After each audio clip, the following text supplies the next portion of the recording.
Amanda Knox is about an American girl who travels to Italy to study abroad during college.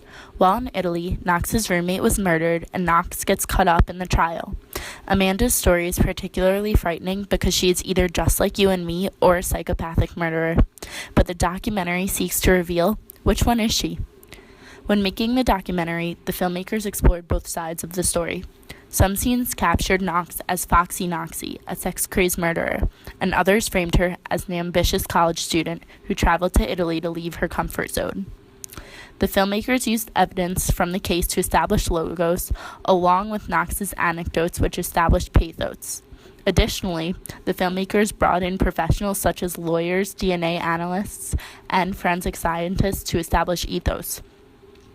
Knox's documentary is so interesting because the filmmakers present the viewer with the evidence to decide for themselves whether they believe Knox is innocent or guilty, without explicitly stating their own opinion.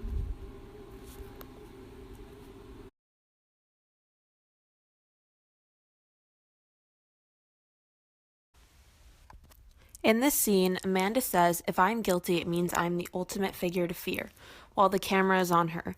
This is ironic because in this scene, she is incredibly innocent looking. She's wearing a pink blouse, she's just sitting looking at the camera, she's a skinny young woman, and she does not look threatening at all. She juxtaposes between what it would mean if she is guilty or innocent and the effects that it would have on other people. She uses the term psychopath in sheep's clothing, which is figurative language and an allusion to the idiom a wolf in sheep's clothing, which is of biblical origin. Dr. Vecchiotti uses facts to prove her point, including pointing out that the bra clasp was found 46 days after the murder and that multiple prints were found on it. She used logos when she said, "DNA must be objective. You can't interpret it for what you want it to be." By being shown in an expensive-looking laboratory and wearing a lab coat, Dr. Vecchiotti establishes ethos. By acknowledging that Knox's DNA was on the knife, we know that Dr. Vecchiotti is neutral, as she does not establish whether she believes Knox is guilty or not.